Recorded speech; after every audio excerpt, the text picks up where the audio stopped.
There are Border Patrol members, CBP officers, who are also in the cartel pockets. You know, the corruption.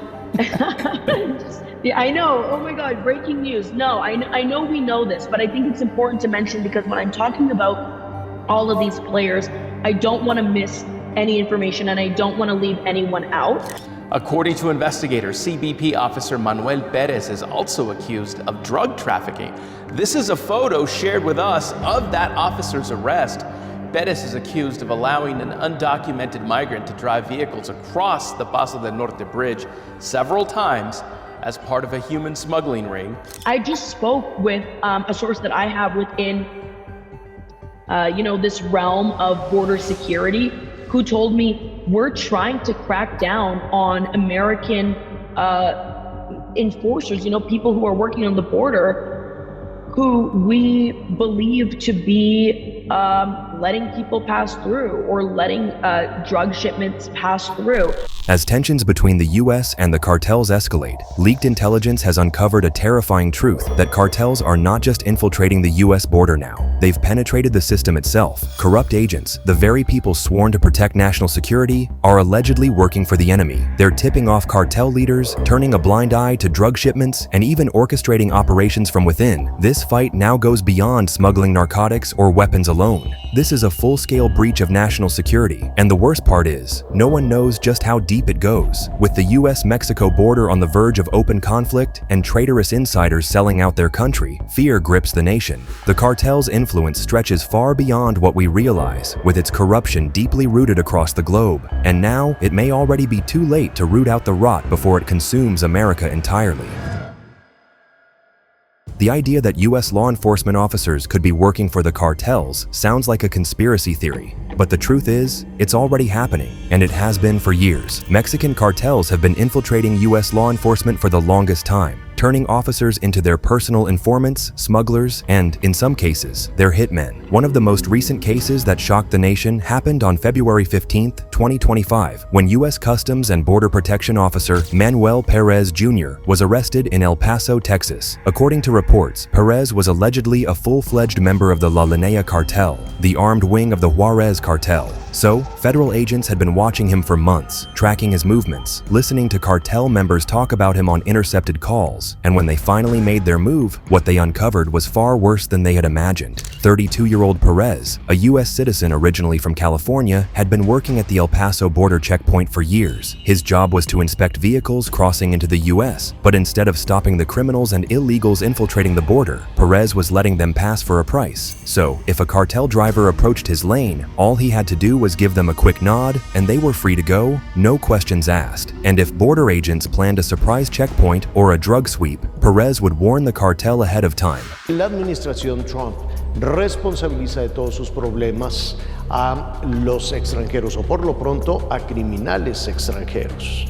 Pero también es cierto que uno de los factores importantes para esto es la corrupción al otro lado de la frontera. En medio de agentes del FBI hay un traficante de personas detenido. Es un agente federal, es CBP, de aduanas y protección fronteriza de los Estados Unidos. El agente Manuel Perez Jr. de 32 años los dejaba pasar a cambio de un dinero y ya se había convertido en un pollero. Según el Departamento de Justicia, Pérez desde el 2023 hasta el 2025 traficó con personas no ciudadanas indocumentadas a cambio de un beneficio comercial, una ganancia de dinero.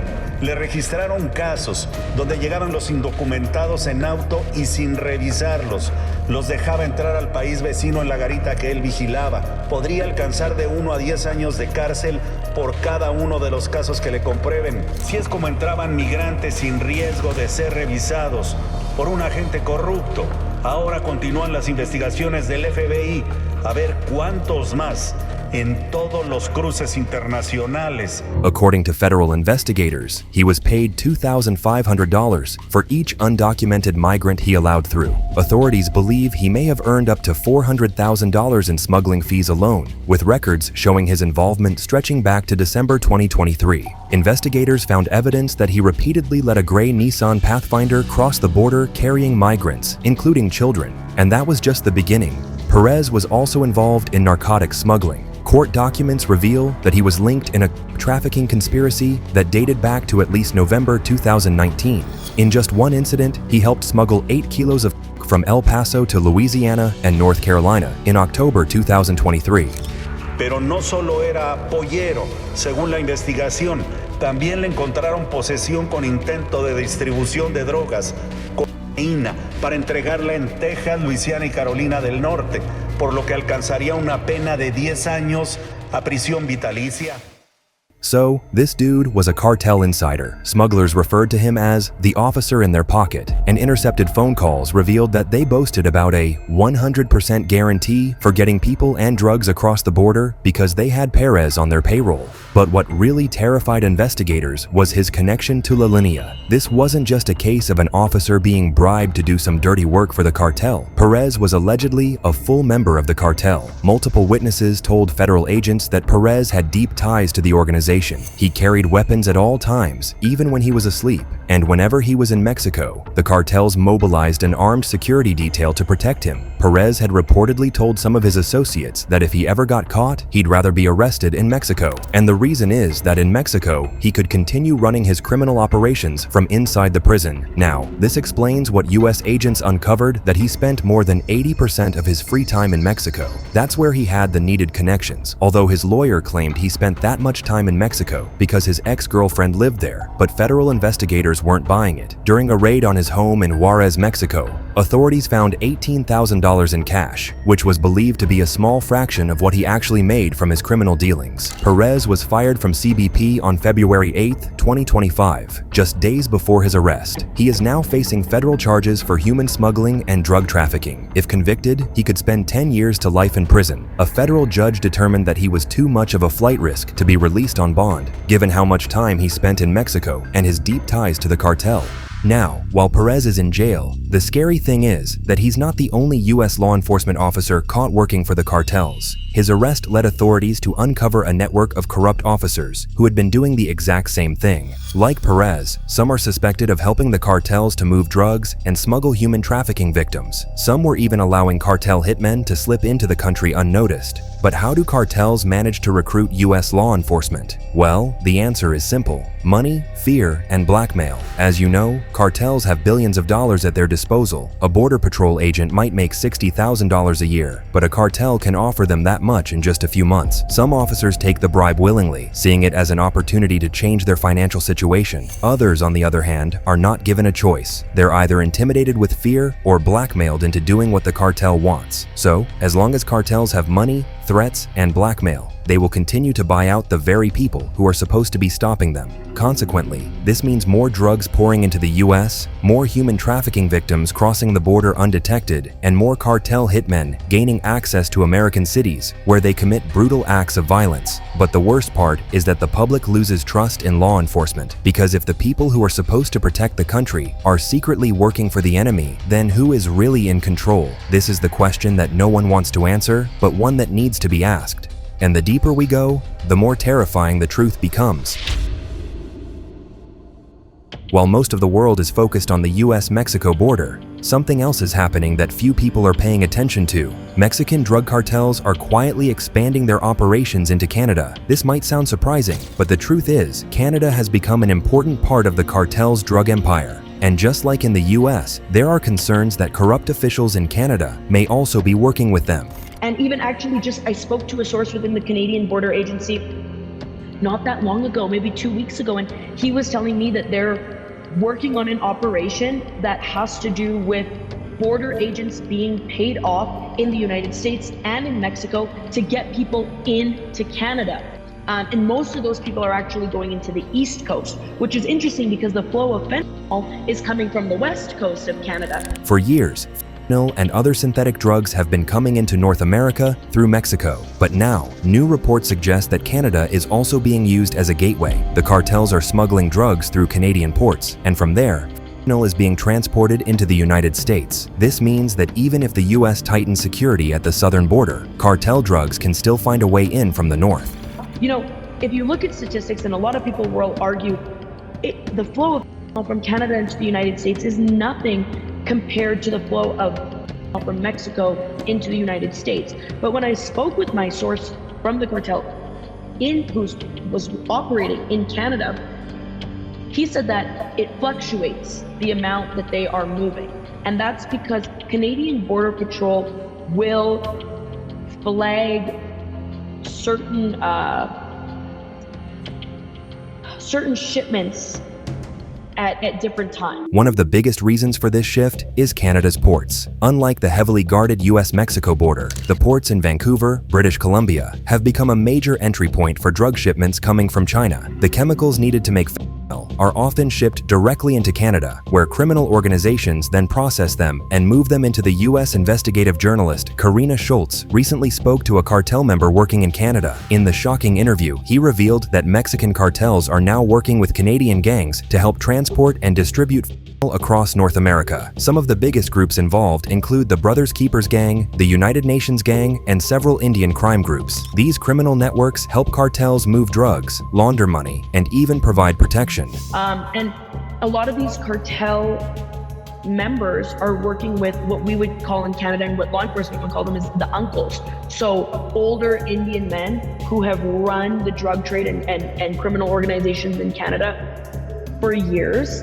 And now they've teamed up with the cartels, and the flow of the precursors is easily coming into the port of Vancouver because, you know, there are a lot of people of Indian descent who work at the port who have ties or family members with these gangs that are working directly with the cartels.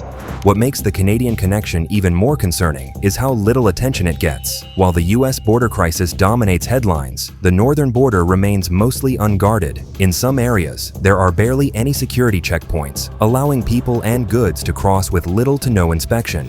It was even reported in January 2022 that an Indian family of 4 died while trying to cross from Canada into the US illegally.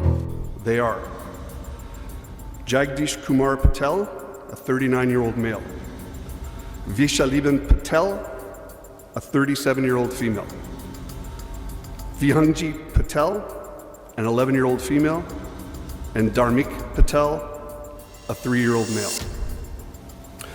They are all from the same family and are all Indian nationals. What they may already know, but they are saying that the Patel family did arrive in Canada from India in Toronto on January the 12th. Somehow they made their way to Emerson, Manitoba on the 18th. Their bodies were discovered on the morning of the 19th, just about 12 meters off from the US border. This shows just how desperate people are to move across this border, sometimes at the cost of their own lives. Now, another reason why cartels are focusing on Canada is corruption. Just like in Mexico and the US, there are now growing concerns that Canadian border officials may be on cartel payrolls. A recent investigation found that certain customs officers at major airports and shipping ports have been suspected of allowing cartel shipments in exchange for fat envelopes. The situation in Canada is even more dangerous because the fentanyl crisis there is out of control. During the COVID-19 pandemic, more Canadians died from fentanyl overdoses than from the virus itself. That is a terrifying statistic. And yet, despite these alarming numbers, there has been very little government action to stop the flow of drugs. However, after much pressure from President Trump's administration, the Canadian government seems to be sitting up. They have just appointed a fentanyl czar to help combat the crisis. Explain to me the difference between a czar and a border czar and how exactly this will work and who's that going to be? Look, we'll get into more details over time. We've got 30 days to put the flesh on that, but fentanyl question, of course, transcends my department or any other agency or department. It really is a whole of Canada challenge. So the czar will help us navigate through Health Canada, new regulations, new laboratories that we're standing up to trace and track.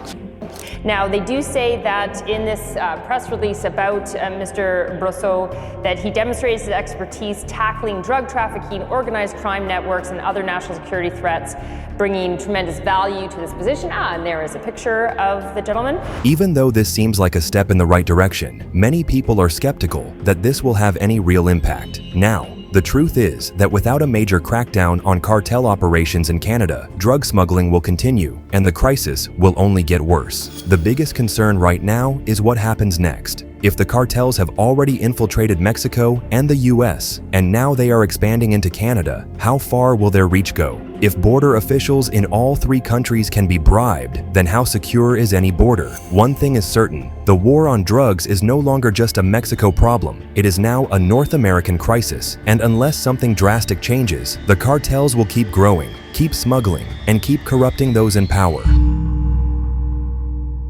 Since the re-election of President Trump, Mexico's government is now under pressure to take action against the cartels. With the recent border violence and growing tensions with the US and now Canada, officials in Mexico claim they are cracking down on cartel activity. But the real question is, are they truly fighting the cartels, or is this just another political show? One of the biggest moves Mexico made recently was deploying 10,000 National Guard troops to border areas. This decision was announced in February 2025 by Mexican President Claudia Sheinbaum. After much pressure and imposition of tariffs by the Trump administration, they promised that these additional forces would help control the growing cartel violence and stop the flow of into the US. On paper, this seems like a strong response, but people who live in cartel-controlled areas are not convinced. They have seen this before. Back in 2019, Mexico deployed 15,000 troops to fight cartel groups. Another 15,000 were sent in 2020. Yet, despite these deployments, cartel power only grew stronger. The reality is that cartels have infiltrated so many levels of Mexican law enforcement that sending more troops often changes nothing. A perfect example of this happened just weeks ago when journalist Karina Schultz was in Tamaulipas, Mexico, conducting interviews with cartel members. As she was speaking to them, something shocking happened. The Mexican military suddenly arrived in armored trucks and began searching the area. The cartel member she was with immediately panicked, saying that normally, if the military showed up, they could just pay them off and everything would be fine. But this time, something was different. The soldiers were not paying any attention to them. They told me that typically if government shows up, that they have to just kind of pay them off because they know that they're doing illegal activity and they just expect to sort of pay out. But this time, they were working. They were looking for someone or something. And I think that is an indicator that the Mexican government has made authoritative agencies along the border, along the Mexican side, to be really doing their job, to crack down in a sense. To be legit. Exactly. And I think that that's definitely going to impact that flow, particularly of fentanyl across the border. This left Karina wondering if this was a sign that the Mexican government was actually trying to crack down on cartel activity, or if this was just another staged operation meant to look good for the media while behind the scenes, everything stayed the same. Many experts believe Mexico is only acting now because of pressure from the United States. With overdoses in America at record-breaking levels, Washington is demanding action. The US is Mexico's #1 trading partner, and if the American government believes Mexico is not doing enough to stop the cartels, economic consequences could follow. I think the Mexican government is, if not already, going to be putting more pressure on the cartels to stop that flow of fentanyl. Because their relationship with the United States, their #1 trading partner, is at risk. And no matter what levels of corruption we know or don't know about, I don't think the Mexican government would be willing to risk in any way their relationship with the trading partner with the United States for the movement of dope across the border. But the real problem is trust. Even if the Mexican government claims it wants to stop the cartels, its history says otherwise. For decades, Mexican officials have made deals with cartel leaders, taken bribes, and even protected them from being arrested. In 2019, Mexico's government shocked the world when it captured and then immediately released Ovidio Guzman, the son of Joaquin El Chapo Guzman. Cartel gunmen launched a full military assault on Culiacan, forcing the government to back down. Instead of fighting, Mexico surrendered. This is why so many people do not believe that the current crackdown is real.